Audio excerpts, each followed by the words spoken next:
Shalom aleihim bisem Yeshua HaMashiach.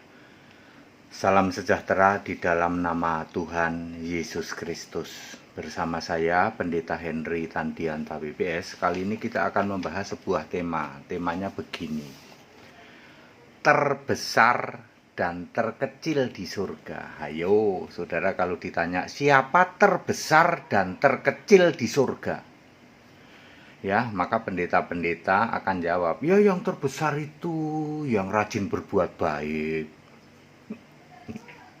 Ya, salah nggak? Ya nggak salah sih, karena kita harus melaksanakan nilai-nilai universal. Berbuat baik, merendahkan hati, merendahkan diri, itu nilai-nilai universal. Tetapi bukan itu yang membuat Anda terbesar di surga. Lalu Yesus juga ngomong, ada yang terkecil di surga. Jadi tema kita adalah terbesar dan terkecil. Ingat saudara, nilai-nilai universal ini orang lain juga melakukan. Keyakinan lain juga melakukan. Misal berbuat baik. Tidak mungkin berbuat baik itu menjadi jalan keselamatan. Nggak mungkin, sebab orang lain juga berbuat baik. Nggak ada bedanya kita. Tetapi orang Kristen harus berbuat baik, menghormati sesama, merendahkan diri, merendahkan hati. Itu nilai universal. Ya, Kristen melakukan, di luar Kristen juga melakukan sebagai sesama manusia. Ya, tetapi bukan itu yang membuat Anda selamat, yang membuat Anda termasuk terbesar di surga atau terkecil di surga. Yang jelas, mau besar mau kecil tetap di surga, bukan di neraka ya. Ingat ya saudara ya, mau besar mau kecil tetap ada di surga. Yesus itu memang mengatakan begitu, ada yang besar, ada yang terbesar, ada terkecil. Contoh misalnya ya, Matius 18 ayat 4, barang siapa merendahkan diri dan menjadi seperti anak kecil, dialah yang terbesar. Tadi kan sudah saya bilang, itu hal-hal yang bersifat universal. Merendahkan diri seperti anak kecil bukan monopoli orang Kristen. Di luar Kristen juga melakukan hal yang sama. Apakah terus yang di sana ikut masuk surga? Tidak. Itu Anda harus paham seperti ini ya. Contoh lain ya toh. Misalnya Markus 9 ayat 34 sampai 35. Ini murid-murid pada ribut, siapa nanti yang terbesar, siapa yang terkecil gitu ya. Terus Yesus bilang apa? Yesus menjawab, jika ingin menjadi yang terdahulu itu maksudnya yang terbesar ya toh, hendaklah ia menjadi yang terakhir, menjadi pelayan bagi semuanya. Lah kalau cuman kayak gini di luar Kristen juga bisa.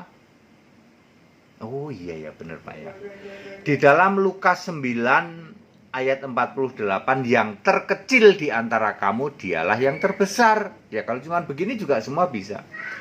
Lukas 7 ayat 28, Yohanes Pembaptis itu terbesar sebagai anak manusia yang dilahirkan oleh seorang wanita, seorang manusia. Yang terbesar itu Yohanes, tetapi yang terkecil di dalam kerajaan Allah atau di surga itu lebih besar daripada Yohanes. Jadi Yesus itu memang menyebut ada yang terbesar, ada yang terkecil.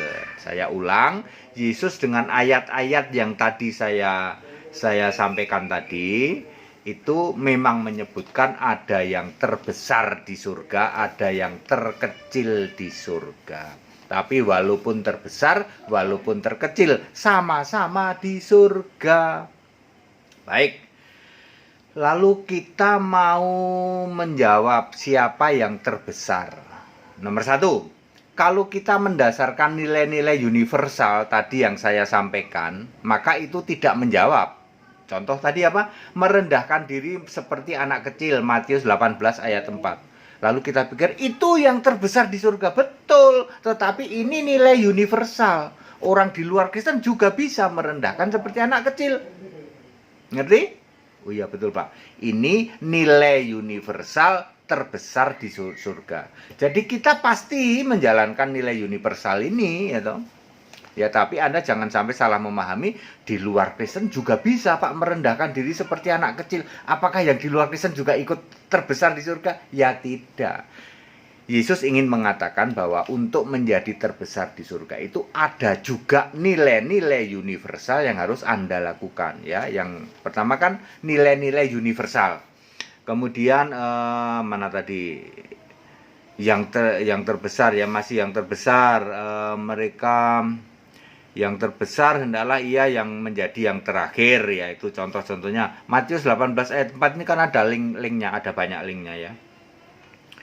Kemudian sekarang kita bicara yang terbesar, udah ya, yang terbesar sudah ya.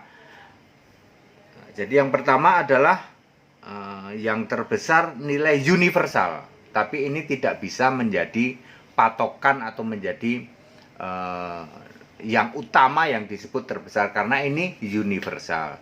Yesus ingin mengatakan untuk menjadi terbesar di surga, Anda pun, kita pun harus melakukan hal-hal yang bersifat universal, merendahkan diri, mengasihi, terus melayani.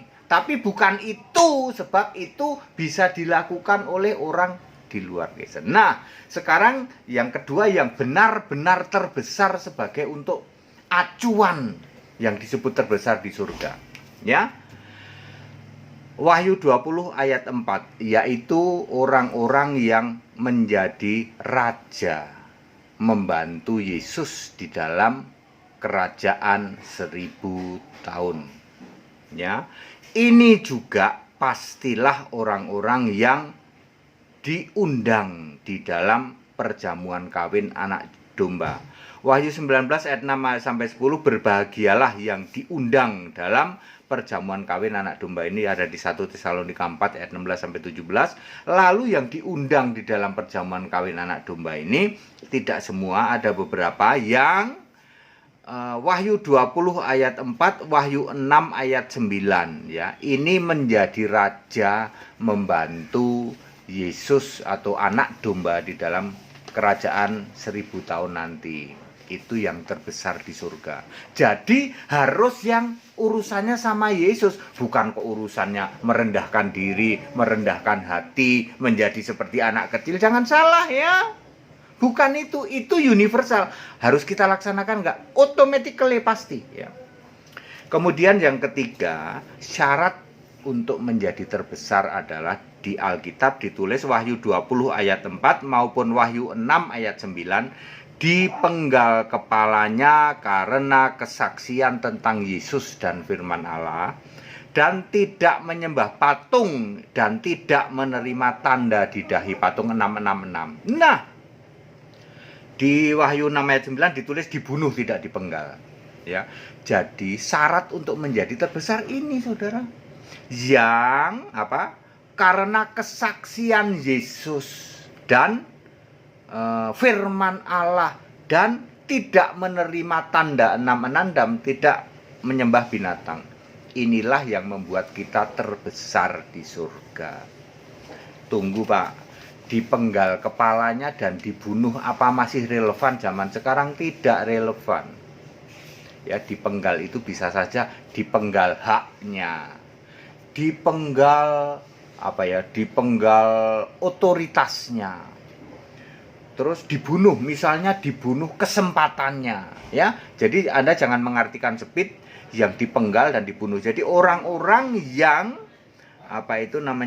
kesaksian tentang Yesus dan firman Allah dan tidak menerima tanda 666 dan tidak mau menyembah 666, itulah orang yang terbesar di dalam kerajaan surga. Nanti dia menjadi raja di dalam kerajaan 1000 tahun. Di samping itu juga nanti ikut menghakimi, ya, duduk di 12 tahta itu untuk menghakimi 12 suku Israel. Matius 19 ayat 28 ini para rasul.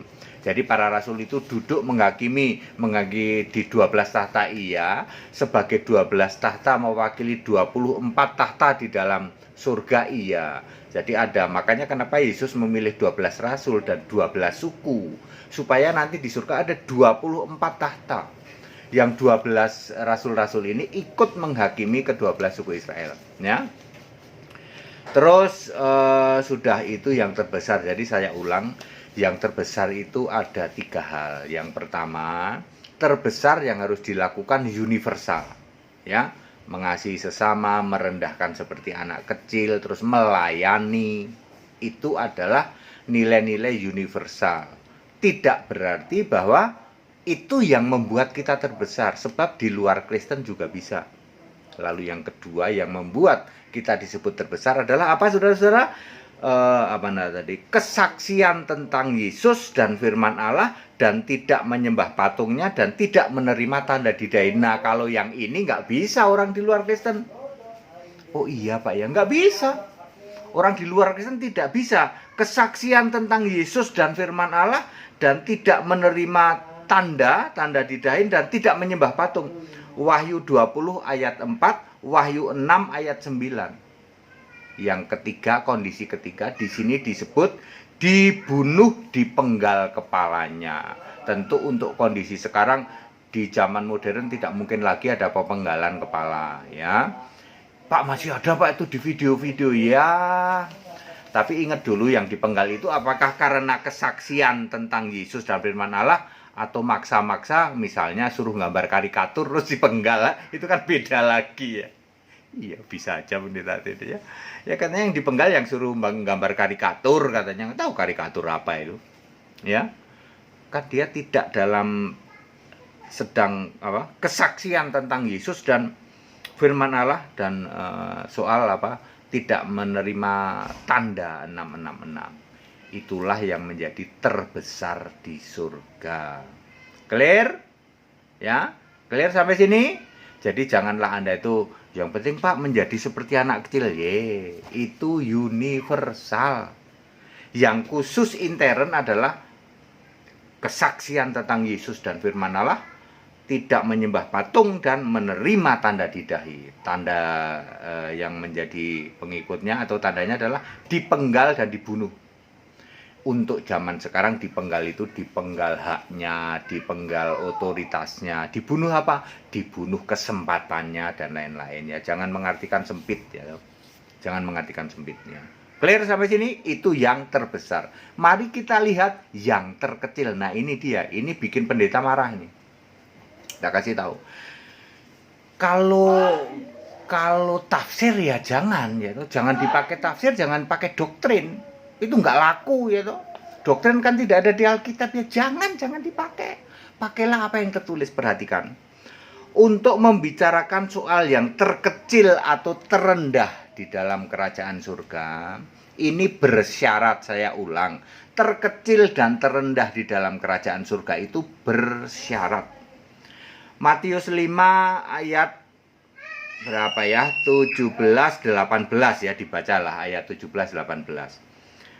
Ya, selama Taurat belum digenapi, ya, atau langit bumi ini lenyap atau digenapi. Selama Taurat itu belum digenapi. Ingat, ini syarat. Syarat ini jarang pernah dibaca. Pendeta-pendeta tidak mau membaca syarat ini. Selama Taurat belum digenapi, siapa mengurangi, mengubah, menghilangkan satu iota pun, itu akan menduduki terkecil dalam kerajaan surga atau terendah. Tetapi yang mengajarkan Taurat itu akan menduduki yang tertinggi atau terbesar. Jadi kata terkecil ada di sini. Ya, yang terkecil di dalam kerajaan Allah itu yang menghilangkan atau meniadakan Taurat, lalu mengajarkannya juga, itu terkecil, terendah. Tapi ingat, bersyarat. Bersyaratnya apa? Selama Taurat belum digenapi. Saya ulang pelan-pelan. Yang menjadi terkecil atau terendah di surga adalah orang-orang yang membatalkan atau meniadakan, jangankan satu kalimat, satu titik, lalu mengajarkan kepada orang lain, tapi syaratnya selama Taurat belum digenapi. Maka Yesus ketika masih hidup dia ngomong apa?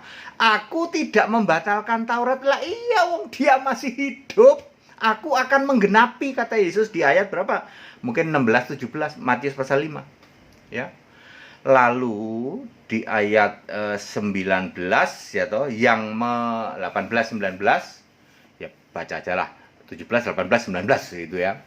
Yang mengajarkan ya toh, mengajarkan apa mengurangi satu iota atau satu titik pun terus mengajarkan itu terkecil atau terendah, tetapi yang mengajarkan Taurat itu terbesar. Syaratnya sebelum semua digenapi. Yesus waktu masih jadi manusia dia ngomong, aku tidak membatalkan Taurat. Betul, Yesus masih hidup. Perhatikan ketika Yesus sudah mati. Ya, ketika Yesus sudah mati di dalam Yohanes 19 ayat 30 ya, mana ya? Di dalam Yohanes 19 ayat 30 Yesus berkata, sudah selesai. Sudah selesai ngapain Yesus? Sudah selesai menggenapi Taurat. Kan tadi bersyarat sebelum Taurat digenapi, sekarang sudah digenapi. Maka Paulus jangankan satu titik, dia ngomong apa di Efesus 2 ayat 15. Dengan matinya Yesus sebagai manusia, maka membatalkan Taurat. Bukan cuma titik, bukan cuma iota, bukan cuma kalimat. Membatalkan Taurat. Baca, tetapi situ aja ada syarat juga. Perintah dan ketentuannya ya. Yang hukum-hukum universal tidak batal ya. Ya. Jadi Paulus dengan gagah berani dia mengatakan Taurat batal. Pendeta biasanya tidak pernah baca. Siapa mengurangi satu iota itu HTD itu bilang Taurat batal. Kamu nggak baca syaratnya. Bersyarat selama belum digenapi. Lalu Yesus di kayu salib sudah ngomong sudah selesai. Yohanes 19 ayat 30. Lalu Efesus 2 ayat 15. Taurat batal. Salahku di mana para pendeta mampet? Kamu yang mampet kok nyalain HTD lu. Ayo. Paulus jelas-jelas mengatakan Taurat batal. Jangankan cuma satu iota. Yesus bilang apa? Waktu aku masih hidup, aku menggenapi. Bener Yesus. Dengan matinya, maka sudah digenapi. Lalu batal tak Yes. Salahku di mana kalau bisa nunjukin? Pendeta-pendeta mampet. Kamu yang mampet kok maki-maki ke HTD lu. Ya, saudara-saudara ya. Galatia 3 ayat 11. Orang benar hidup oleh iman, ya. Galatia 3 ayat 12, Taurat itu siapa yang menjalankannya akan hidup karenanya, ya. Oke, jadi clear yang disebut terkecil adalah yang memberitakan atau meniadakan Taurat tetapi bersyarat sebelum digenapi. Ketika sudah digenapi ya tidak lagi. Nah, sekarang pertanyaannya sederhana. Ketika Taurat sudah batal, apakah di surga masih ada yang terkecil? Kalau terbesar pasti masih ada.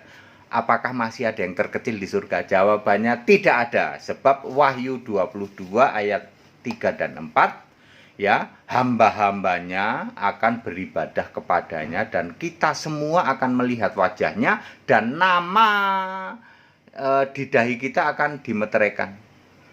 Jadi tidak ada lagi yang golongan kecil, nggak ada, ya, kecuali ada yang golongan gede yang khusus sebagai raja nanti di dalam memerintah kerajaan 1000 tahun. Jadi clear, sejak batalnya Taurat maka tidak ada lagi yang terkecil di surga. Ngerti? Kenapa Yesus dulu ngomong Yohanes itu terbesar dari yang dilahirkan manusia, dilahirkan seorang wanita, dia terbesar. Tapi di kerajaan surga nanti, yang terkecil di kerajaan surga lebih besar dari Yohanes. Kan Yesus masih jadi manusia. Lalu Yesus jelasin, siapa yang terkecil? Tadi yang membatalkan Taurat, yang mengurangi Taurat, lalu mengajarkan, itu terkecil. Tetapi setelah Yesus mati, maka Paulus mengatakan, batal. Padat, singkat, dan clear, terbesar dan terkecil di surga. Segala hormat, kemuliaan untuk Yesus Allah yang benar. Silakan sekolah Alkitab, Bapak Ibu Saudara. Supaya Bapak Ibu Saudara ngerti, ternyata selama ini kita dibohongi terus ya sama pendeta-pendeta. Lah iya. Pendeta-pendeta sekarang sudah nggak punya tema. Ya, aduh saya sedih loh, ada pendeta yang dagunya bewok. Sekarang udah nggak punya tema, mau bahas Alkitab dilibas sama HTD. Lalu dia bahas apa? Yang dia bahas itu Barnabas, Injil Barnabas. Itu sedih aku, pendeta kayak gitu. Tetap bersama saya, Pendeta Hendy Tandian BPS. Haleluya. Amin.